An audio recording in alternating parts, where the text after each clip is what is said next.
From the heart of Central Florida, you're listening to the most electrifying show in media, A Neighbor's Choice. And I'm your host, your neighbor, David Gornoski. Welcome back to our program. This is Thursday, which means we're doing our Science and You segment of the program. That's where you and science join together in a glorious dance of learning and growing together as we cover things like energy, too cheap to meter, is it possible? Things like solutions for disease that maybe are not so toxic to the body and so destructive to our health. Things like getting into the mechanisms of magnetism and celestial bodies and how they operate in the universe. All of those things are what we cover on Science and You each and every Thursday. So thank you for joining us on News Radio WFLA Orlando. Make sure you set the dial here every time so you don't miss a single episode of our program. And if you're joining us on WHBO 1040 AM in Tampa Bay, we're happy to have you. Or if you're online on newstalkflorida.com, WFLAorlando.com, our podcast platforms, live streams, wherever you find us, we are glad you're here with us.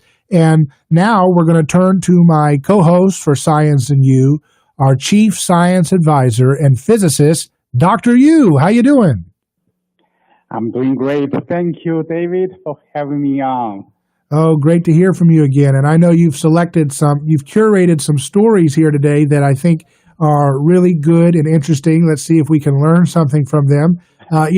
It's always interesting how the science, most of the time we spend our time on Science and You debunking scientific myths in the media of science, don't we?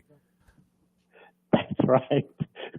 We should call this Mythbusters, Science Mythbusters. But, what we do is we deal with logic, right? And that's important to have logic instead of just going along with the status quo because everybody else says it's right. That's not always going to take us in the right direction, is it? That's right. The logic plus, personal experience, or we call the common sense. Right. Then you can discover all the secrets. One of the things that I always like about you is that everything you claim in your scientific theory is always demonstrated with real physical observations that people can look at, whether it's the moving of a rope or the moving of showing how a light bulb works. You always back up your claims with physical demonstrations, which is a novelty in the world of theoretical physicists. I don't know, do much theoretical physicists ever use physical demonstrations? Not really, not much, right? No, they may use that one before they go to college, but especially if you go to graduate school, probably the first class will be a mathematics. Talking about the mathematical equations, how to use the tools to describe a physical phenomena. So basically, 99% of the time, you're dealing with math. Right. And that's not always going to get you where you need to get to the actual world of physics. Something can be very nice mathematically, but not actually related to the real world. That's right. We should not be lost in math. We should understand in our physical terms. So let's go to this Yahoo News story. It says an underground dark matter experiment may have stumbled on the Holy Grail, a new particle that could upend the laws of physics. This was first published in Business Insider here, but here it is on Yahoo News. This is a xenon experiment. It's a dark matter experiment in an underground Italian lab, and it may have discovered a new particle called the solar axion. What is that? Well, the first of all, so the so-called Holy Grail, so the axion, so that's actually it's called noble gas. Okay, they use this noble gas, the axion, and then use this one as a part of an experiment, as a liquid of experiment, and then they use this one to detect a new particle. In this case, they think they thought that they might detect this called dark matter particles. That's how this experiment was designed for, because everything we know is summarized by the called standard model of physics. Say we already solved everything, okay? So we have every single particle that we can explain everything happens in the world. However, people talking about that there's something you cannot explain is we find the universe missing matter. So the matter somehow should have more than we can observe. So, but we don't know what that is. So we call it dark matter. So they designed this experiment is that if we can detect new particles,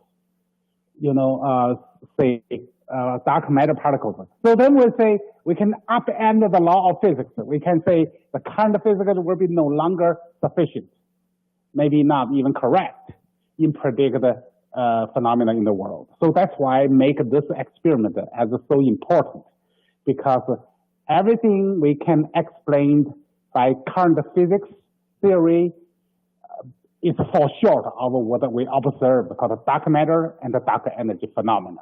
So that's why they try to design this experiment to detect this new matter, new particles. So how can you explain again how the supposed detection of the solar axion would upend the laws of physics from their perspective? Okay. Number one, we know the law of physics cannot explain this phenomena called the dark matter. So we thought we're missing matter. So how to detect this matter? So we designed the experiment. So assuming, some in the center of the sun, they will eject particles, right? They're assuming, they will have new particles. They said that if it has this kind of dark matter particles, it must have certain size, a certain energy, and a certain effect. So they designed this kind of use a liquid container contain this super liquid, super cold liquid, xenon. So this xenon experience, xenon particle. So assuming if there's a new particle ejected from the sun and go penetrate the Earth's surface, and go to underground this experiment, and if they can generate some flash of light, which is different than normal other type of non-particle light. So then we can say, yes, we detect new particles. And since those new particles was not included in the standard model of physics, cannot be explained that way. So that means we detect new particles, and detect new particles means you upend the current physics. And they said, this particle could be a candidate for the dark matter particle. And if we can explain dark matter and further on dark energy, so then we can have a new physics. So we can new law. So that's some kind of called Nobel Prize winning experiment. So that's why it is so significant. It says, the article says, the hypothetical particle that could potentially explain the xenon data from this experiment is one that is much too heavy to be dark matter, but could be created by the sun, which is what Sean Carroll, a physicist, says. We've tried to have Sean on. I got to have Sean on the show sometime. We can talk to him. What do you think of that? Yes. He says, if that were true, it would be hugely important. It would be a Nobel Prize winning finding, he says, Sean Carroll. That's right. But the first sentence Sean said is this particle is a little bit too heavy for dark matter. Okay. So basically negate the claim. So this is a part of a dark matter particle detection. Okay. So what else it could? In the center of the sun, it could, because we know the nuclear fusion could generate neutrinos. So this heavier particles than dark matter could be a candidate for another type of neutrino. We know there's different generations of neutrinos. The common one we can detect routinely.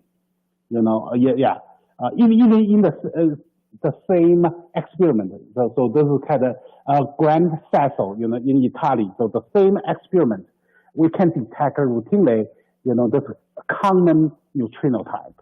But they said that there is a second type of nuclear fusion reaction, and could create a different type of neutrino.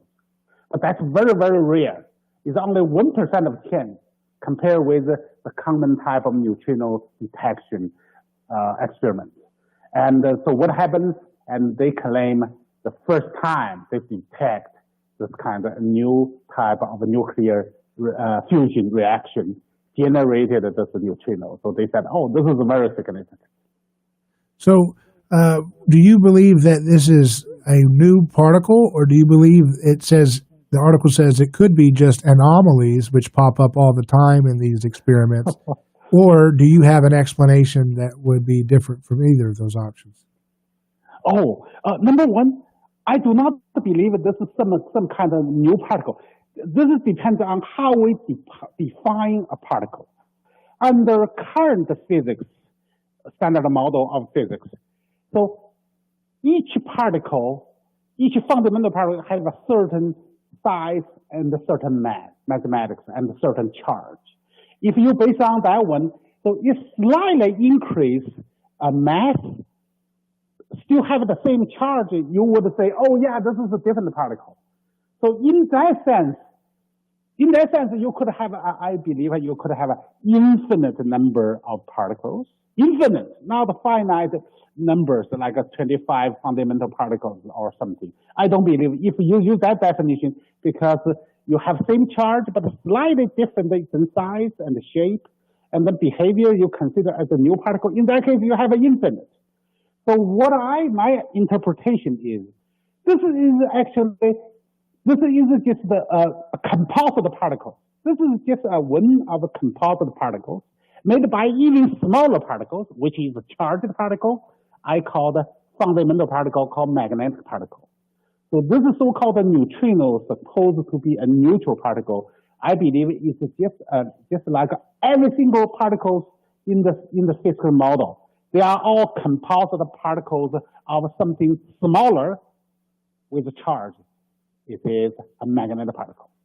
So in that sense, so this is different size of the neutrinos. We know different generation neutrinos. It's all made by smaller size of magnetic particles.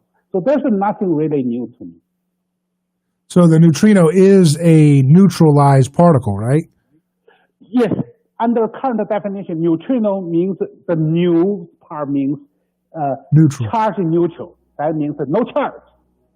And you think this is a composite of different little magnetic particles that have neutralized their charges into a larger neutral particle, right? That's correct. Just like magnets, just like magnets align themselves together into a neutral state through the local effect, right? Yes. But before that one, people all first things they ask, how do you know there is no neutral particle in the universe? No neutral particle, which is a fundamental, which is the smallest particle, be neutral. How do you know that? I said very simple. If you think about it, if you split a neutral particle in two halves, are you able to put the neutral particles together? No, you cannot, because neutral particle does not attract or repel. Right. You cannot form original particle. You cannot put them back. So what that means? That means the so-called neutral charged particle, as the smallest particle, it cannot exist. If all the smallest particles are neutral particles, how could the neutral particle form a bigger particle? You cannot form. So what my theory theorized that one, all the neutral particles are formed by charged particles. When you have two charged particles, the same size, opposite charge, what happens is it forms a neutral particle. So that's why I believe the neutrinos is not a fundamental particle.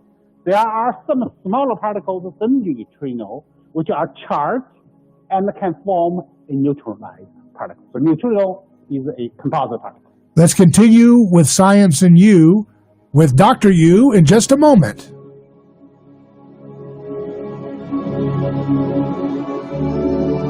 A lawsuit is not something that anyone looks forward to. It can be devastating. There is a law firm in Tampa Bay that will keep you informed throughout the entire process. That law firm is Catania & Catania. Personal injury law is defended with full disclosure. There is no guessing game. If it's an auto accident, medical malpractice, nursing home negligence, unsafe working conditions, or motorcycle accidents, the law firm of Catania & Catania will handle the process worry-free from start to finish. Many victims do not even realize that they can claim compensation for their loss until they talk to Catania & Catania. They only represent private individuals and treat every case as if it's going to trial. Putting families first is more than just a slogan. It's their way of practicing law. It's a commitment to you. Remember, they don't get paid if you don't get paid. So go to CataniaCatania.com, award-winning over 28 years and family first. Catania & Catania, personal injury, auto accident, and motorcycle accident attorneys. Monitoring spokeswoman. The one thing that we've learned from an epidemic is that if we are healthy, we are far less likely to be susceptible to grave sickness. With that stated, stem cell activation is a big part of keeping ourselves healthy. By activating your own stem cells, you'll experience energy, better sleep, reduction in pain, and a support system that supports faster healing from wounds. LifeWave X39 patches are an easy, cost-affordable way to activate stem cells. Clinical studies demonstrate that LifeWave patches reset the genes in the body to a younger, healthier state. By wearing the daily patch, your body will activate the stem cells to give you benefits of a better way of living a healthy, productive life. Go to lifewave.com/B-radio to see how you can elevate, activate, and regenerate your life with stem cell therapy. There's a special offer now with B Radio. The address again is lifewave.com/B-radio. Live healthier and wiser with the X39 LifeWave patches at lifewave.com/B-radio. Let's face it, these are stressful times. New routines, the constant bombardment of bad news, and trying to keep you and your family safe all the time. It's Frank for Center for Men's Health. During these stressful times, your mood is so critical, and nothing's more important to a guy's mood than testosterone. The single greatest issue for guys with low T is mood. And the single greatest change for men that get low T care is a greatly improved mood. Many are grumpy when they start, and most can't believe how much their mood improves once they get treated. And everything improves once your mood improves. Feel the difference C4MH.com can make in your life. I've been a patient of C4MH.com for a couple of years, and recently I've lost 20 pounds because now I have the energy to work out from home. And that'll put you in a good mood too. C4MH.com's express treatment plan is convenient, affordable, and above all, safe. And with locations all up and down West Florida, there's one near you right now. Find out more. Go to C4MH.com.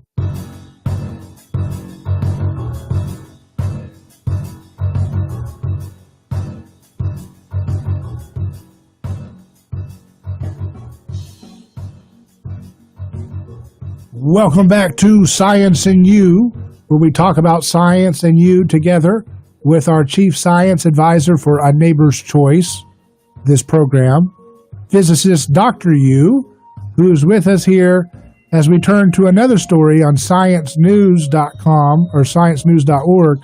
Physicists spot a new class of neutrinos from the sun. This is kind of related to what you were just talking about, right, Dr. Yu? It's a new study. Yes. In June 24th, yesterday, and it's neutrinos spit out by the main processes of that power of the sun are finally accounted for, physicists report. Two sets of nuclear fusion reactions predominate in the sun's core and both produce the lightweight subatomic particles in abundance. Scientists had previously detected neutrinos from the most prevalent process. Now, for the first time, neutrinos from the second set of reactions have been spotted. Researchers with the Berexino experiment said June 23rd. What do you think about that, Dr. Yu? Well, you can see different scientists interpret the same experiment differently. The other one, people think about it might detect some kind of dark matter particle, right? That's what the experiment was designed for. Okay, but are these the same experiment or similar? Yes, actually the same experiment. Wow. Detected the same phenomena, but the interpretation is differently. So this one, think about it. They detect actually called the second type of neutrino, which is generated. We know the nuclear fusion. There's not just one way to have a nuclear fusion. So they said, especially in the core of the sun, the hydrogen fused into helium. So that's typical nuclear fusion, right? There are more than one way. So one is use a proton, say two hydrogen atoms. Proton to proton can form can form a helium nucleus, and plus two neutrons, and form helium. So that's one way, from hydrogen to helium. There's another way. You can also create a nuclear fusion, and with the end product, with helium, is through chain reaction, through carbon and nitrogen and oxygen, through this cycling reaction called the CNO cycle reaction. And you can also create a nuclear fusion, means you can also fuse the protons together, form helium. But during that process, you can eject the neutrons, which is a slider. It's a different type of neutron than the first type. So that's why. So they said, oh, wow, this experiment detects something very much can be as evidence to detect the second type of a nuclear fusion process reaction called the CNO cycle reaction. And so by detect this kind of neutron, so basically we be able to trace back, say, if this type of new product ends, so we should know what kind of parents, right? What kind of ancestors the sun has. So basically we can trace back to the composition of the sun, and we can prove there's a new type of a nuclear reaction process, fusion process. And so we can learn a lot from thinking. I want to turn quickly to another story real quick on sciencealert.com. We just got about 30 seconds left, but it says, after 50 years, an experiment finally shows that energy could be extracted from a black hole. Oh, okay. Well, I don't believe a black hole even exists. So where are they getting this energy from?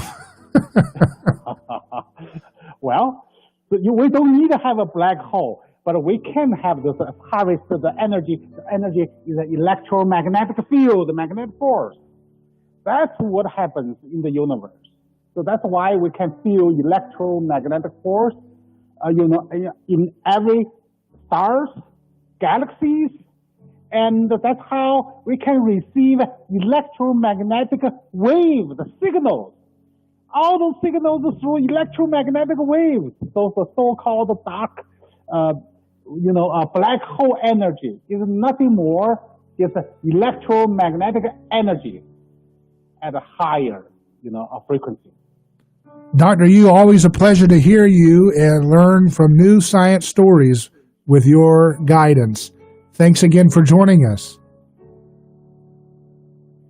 Thank you. Our Neighbor's Choice will continue. Up next, we're going to look at the economic world with Jeff Deist, president of the Mises Institute. We'll be back in just a moment, live on A Neighbor's Choice. What time of year it is. Hurricane conditions in the next 36 hours. You know what hurricanes can do. Devastating damage expected. Well, we want you to know, no matter how bad things get, Power outages. This is life-threatening. you can stay up to date with the latest information here. Your home for news, talk, and information. And remember, we'll keep an eye on the tropics. You keep an ear on us. Got batteries in the flashlight. The all-new News Talk 1040 WHBO. Yeah, we got our radio. Still high, but a welcome drop in new COVID cases in California. Over 5,000 today, down from over 7,100 yesterday. Governor Gavin Newsom. The positivity rate has begun to increase over the course of the last few weeks. Arizona reporting over 3,600 new COVID-19 cases today. The fourth day in a week, the state has over 3,000.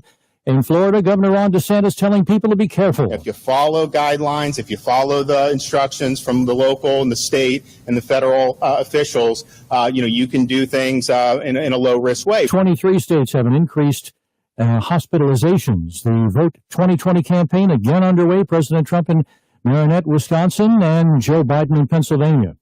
Colorado's governor appoints a special prosecutor to investigate the death of Elijah McClain, a 23-year-old black man who was put into a neck hold by police in suburban Denver last year. Financial companies led the major indexes broadly higher on Wall Street today. Chuck Sievertson, ABC News.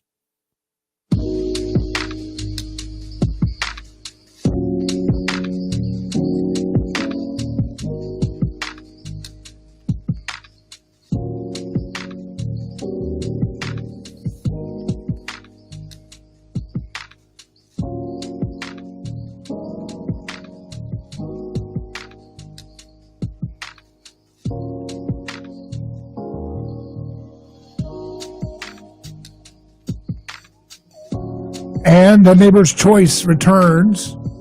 We're live here with Jeff Deist, president of the Mises Institute. MISES.org is their website. And Jeff, I've always appreciated your perspective because you've been keeping a consistent message through all these different crazy news stories that we've had to cover on this radio broadcast. And it's a message that puts liberty and puts nonviolence and peace as the forefront of our way of looking at issues. And first of all, I wanted to ask you, you see headlines everywhere that coronavirus cases are spiking. They're spiking and they're just surging all over the place.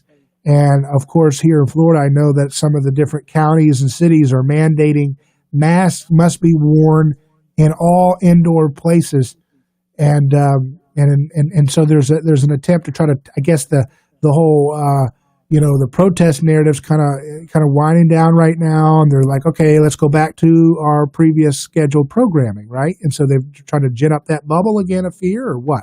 What's the truth behind this? David, my fear is that they want to resuscitate coronavirus to prevent us from having football and going back to school as normal in the fall. Because I think if kids aren't back in school, that is going to obviously be a huge disruption in Americans' lives. But more importantly, it would bring home the point that we live in a tumultuous time, which I think hurts Trump. So I think a lot of the media impulse behind all of this corona coverage is to get Trump. So that doesn't mean that they aren't concerned about coronavirus or don't care about people getting sick, but I think they have a self-interest in trumpeting this. And so I don't like the term case. Now, modern medicine says if you've been exposed to the virus, you are a case. To me, a case ought to be someone who's sick, or at least infectious, because remember, we don't even know if people who have the virus or have been exposed to it but are asymptomatic are transmitting it or transmitting it much. So I don't know. That's an empirical question that I don't think anybody has an answer to yet. But here's the thing, is you walk around every day, and if somebody took a Q-tip and swabbed the inside of your cheek, they would find all kinds of bacteria and viruses. You're exposed to millions of them, and for the most part, your immune system shrugs them off. That's why you're able to coexist. And in fact, you need healthy bacteria, as they say, in your digestive tract, et cetera. So, if somebody is exposed to a virus but doesn't get sick, or barely get sick, maybe they feel a little under the weather for a couple of days, that's a good thing. That means that your immune system is operating as it should. And so we actually want that to happen. We want people to be exposed to the virus. So when we say the cases are increasing, that just means more people in society are being exposed to this virus, as we would imagine, by how things transmit. And second of all, that more people who are being exposed are not getting sick, or at least seriously sick to the point where they have to go to the hospital, or even worse, or die. So you can say cases are increasing in a way that's not a lie, but it's also not the whole truth. And that's what the media does. They just day after day after day They do this to us, David. It never ends. And I think we've reached the point where the hypocrisy is so apparent to people who with a differing worldview that we've really just started to shrug and say, what are we going to do? We can't. In other words, it feels like we're past the point of demanding change from mainstream media. Right. Yeah, I hope this is the beginning of the end of that monopoly of media information, because it's just too ridiculous. I mean, I wouldn't put it past mimetic groupthink, though, to prop up a lot of these old dinosaur institutions, because, Jeff, people, they don't, people who like to brand themselves as for science, they don't know anything about science. They don't even understand that herd immunity is a good thing. So if people are getting herd immunity for this virus, that means those who are more vulnerable, like the ones that Governor Cuomo and other folks in Democrat-lauded states shoved coronavirus patients into nursing homes with highly immunocompromised elderly folks. Those people should be kept away, but the rest of us should be developing herd immunity so that they don't get killed by this awful virus. So, the folks that try to say that they're the monopoly on science, they're not. They're the monopoly on groupthink and lemming behavior, really. We're not the monopoly, but they're the best advocates of lemming-like thinking. And that's just a shame, because the media is propping up a lot of fake news, a lot of fake science. I wanted to turn, Jeff, to another issue that maybe you could touch on briefly, that I saw from your editor, Ryan McMakin, on Mises.org, that the coronavirus could bring a new era of decline for American core cities, and that perhaps that this might be a flight away from some of the big metropolitan areas. Any thoughts on that idea? Is that something we can expect? Well, the civil unrest and riots and removal of statues and protests haven't helped big cities either, that we've seen in the wake of the George Floyd killing. It hasn't just been Minneapolis, it's been all over the country, including Manhattan, to, I think, a greater extent than is really being shown by the media. People don't understand what it's like to have those, we all have an image of New York City from our visits and sort of an idealized sense of it, the nice parts of Manhattan where you walk around and there's just so much incredible lights and restaurants and stores and theaters, and that's really boarded up. I mean, we're talking about a major American city, which didn't even get boarded up during 2 world wars, during the Great Depression, during much more serious pandemics in our history. So this is really unprecedented, and I don't think people have fully grasped how serious that these kinds of shutdowns really are. But look, maybe these cities some of them have gotten too big for their own good. If New York City or Los Angeles lost 10% of their population, that really wouldn't be earth-shaking. That would just be a few million people in each case. But it feels like, at the moment anyway, people don't want to be in big cities, not only because of the coronavirus and the idea that if you're living in really closely on top of one another, the transmission will be it will be faster, but also the idea that law and order is breaking down and that police won't really protect you in the event of some kind of disturbance in your neighborhood. People feel like, well, maybe the more rural parts of America are safer. That may or may not be true, but that's definitely the perception. And we've had all kinds of big shifts in American history. In the turn of the century, 1900, something like 80% of Americans worked in agriculture, and by 1950. That number was way down, and a lot of people had moved from agricultural rural areas into cities because of factory work and manufacturing work, and that all occurred within just a few decades. So, as much as we'd like to, maybe have the comfort of things slowing down and staying the same, we don't actually get it. Right, it's always in flux, and I wonder how that might shape our political landscape if there is a continual flight away from big cities, which have so often dominated political discourse. Just think about how all the news media institutions have been, conglomerated into, the New York City and LA and that kind of thing. How maybe that would be more of a decentralized culture that might start to spring out from that move if that happens over a significant amount of people, moving away. I hope so. It may just further polarize us because people who disagree with sort of the mainstream narrative increasingly move into more rural areas, and the people who still share it remain in the cities and urban areas. That might not be a recipe for health. But look, at this point, there is such a world of alternative in media and podcasts out there that if you were just sort of accepting PBS and New York Times and Washington Post and CNN and just accepting these outlets at face value and swallowing what they have to tell you, I don't know. It might be too late for you. I'm not sure you can be helped at this point because there's never been a greater proliferation of alternatives out there, and that's why I fear that what's coming with free speech, what's coming with big tech platforms is not going to be something we like because it's very much in their interest to shut down some of these alternative voices. Yeah, and it's so. The thing that I keep seeing, Jeff, about it is that there's so little room for humor. That's the saddest part about this leftist crazy corporate world. They banned that guy Carpe Donktum, the meme guy who makes satirical content in support of Trump. This is, forget whether you're on Team Trump or not. It's just funny stuff. It's just memes, and they banned him on Twitter completely, permanently, because of his meme about the satire on CNN distorting the visual of the little toddlers hugging each other. And anybody with a functioning brain and any maturity knows that it was satire.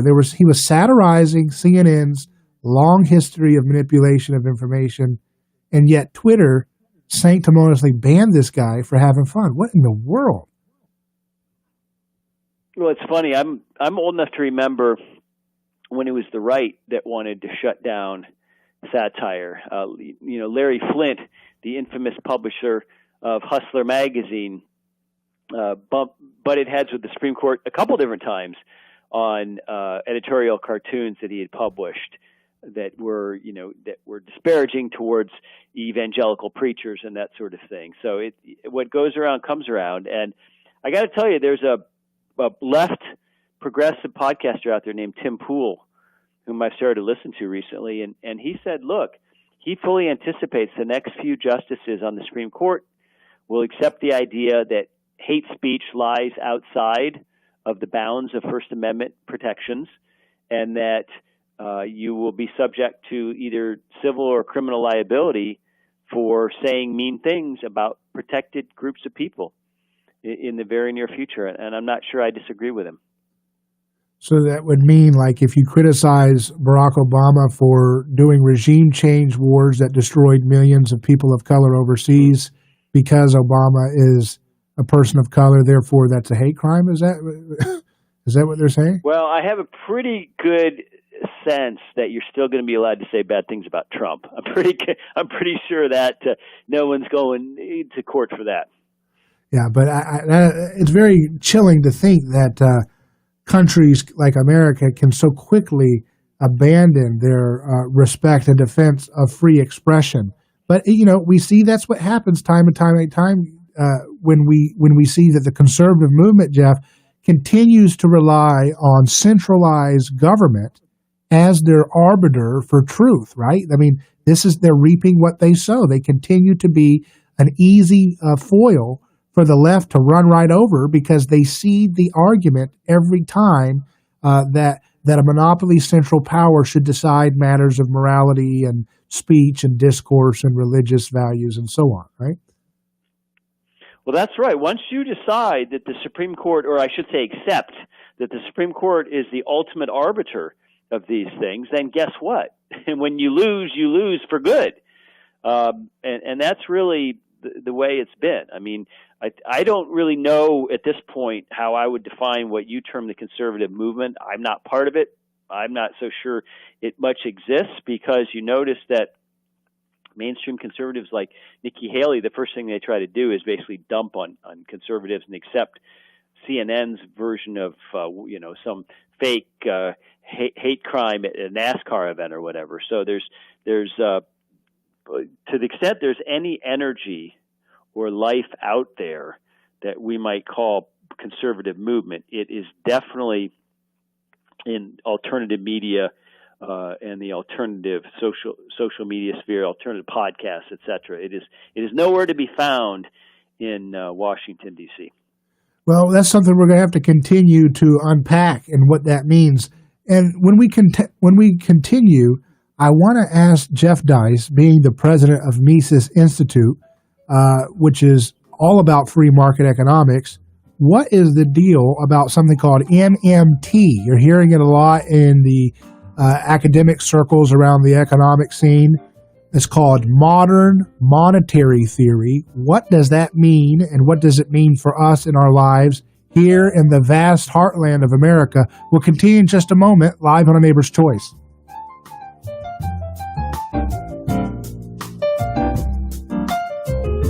A lawsuit is not something that anyone looks forward to. It can be devastating. There is a law firm in Tampa Bay that will keep you informed throughout the entire process. That law firm is Catania & Catania. Personal injury law is defended with full disclosure. There is no guessing game. If it's an auto accident, medical malpractice, nursing home negligence, unsafe working conditions, or motorcycle accidents, the law firm of Catania & Catania will handle the process worry-free from start to finish. Many victims do not even realize that they can claim compensation for their loss until they talk to Catania & Catania. They only represent private individuals and treat every case as if it's going to trial. Putting families first is more than just a slogan. It's their way of practicing law. It's a commitment to you.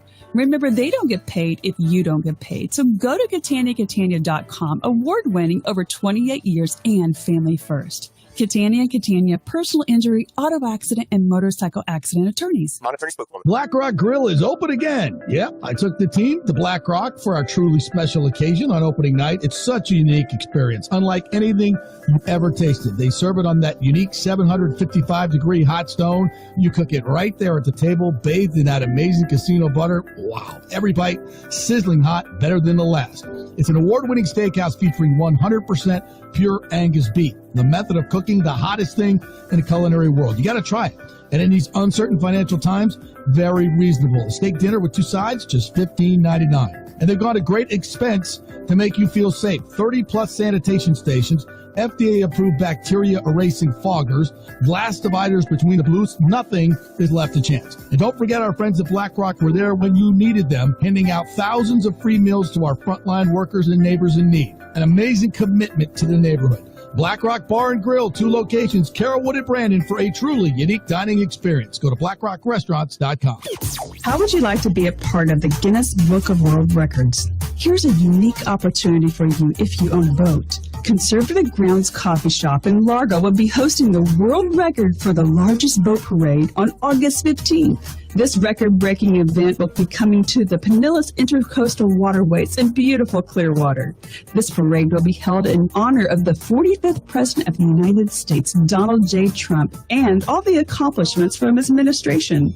More than 1,200 supporters are expected, and that's a number to exceed the current Guinness World Record. If you support the Trump administration, bring your vessel and come out and join in for this once-in-a-lifetime event and be a part of a world record. All profits go to charity or conservative political campaigns in the area. To register for this once-in-a-lifetime event and be a part of the Guinness Book of World Records, visit HugeBoatParade.com. That's HugeBoatParade.com.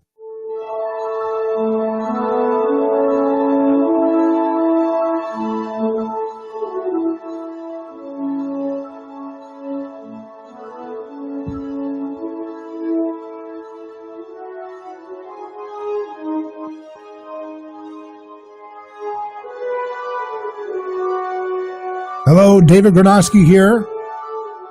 We're with Jeff Deist, president of Mises.org. You can follow him at Jeff Deist on Twitter, at Jeff Deist. And what you want to know is Jeff's going to give you the real, facts about so much of what we hear in the world of economics. If you Google this stuff, if you go to the TED Talk world and all this stuff, you're going to get a lot of fancy terminology, a lot of smoke and mirrors, but you don't get a lot of common sense, stuff that you can actually, see how the math works out to see if it actually makes sense. And one of those things that we've heard a lot about in the field of economics, it's becoming very trendy, is they call it MMT, Modern Monetary Theory. Jeff Deist has a story out yesterday on Mises.org that it's not modern, it's not monetary, and it's not a theory. So what is it, Jeff? Well, David, it's a political program, I guess is how I would put it. MMT has been around in various forms, like most economic or political or fiscal proposals. It's nothing new. It has roots in ideas and concepts that percolated hundreds of years ago. But it really started to come into its own in the 1990s, and then it got a little boost with the two Bernie Sanders for president campaigns. There is a professor at SUNY in Stony Brook, New York, named Stephanie Kelton, and she was an advisor to those two Bernie Sanders presidential campaigns. She is an economist and a progressive, and so she has written the modern definitive MMT book, which just came out. It's called The Deficit Myth.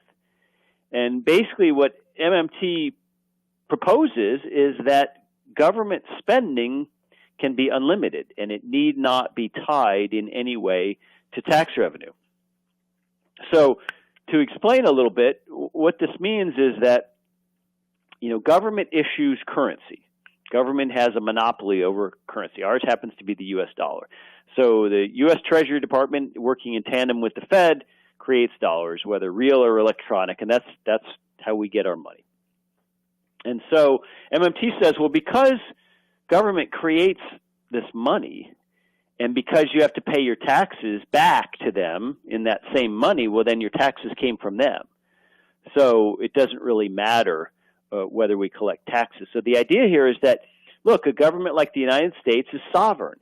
It can print or create as much money as it wants. So it never has to worry about deficits. It never has to worry about spending. If the economy slows down and we need a massive public works program, build a bunch of stuff, a bunch of highways, a bunch of dams, give everyone a guaranteed federal job at X dollars per year, it's fine. We don't have to worry about raising the money for it because the sovereign U.S. government can simply print the money. And this is, again, nothing new. I mean, for centuries, kings have debased their currency. They have attempted to take some of the silver or gold content out of it, keep it for themselves, remint it, and name it the same value.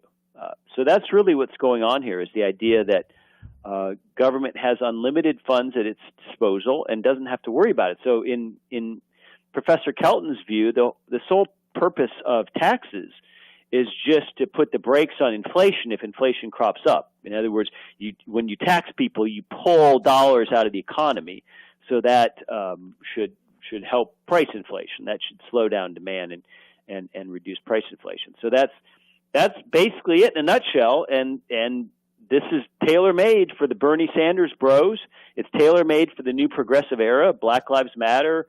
It's tailor-made for the era of COVID stimulus relief, because you can simply have the federal government create as much money as it needs to and give that money out to people, and you don't much have to worry about it. And if the deficit goes from $24 trillion to $100 trillion or whatever, that's okay.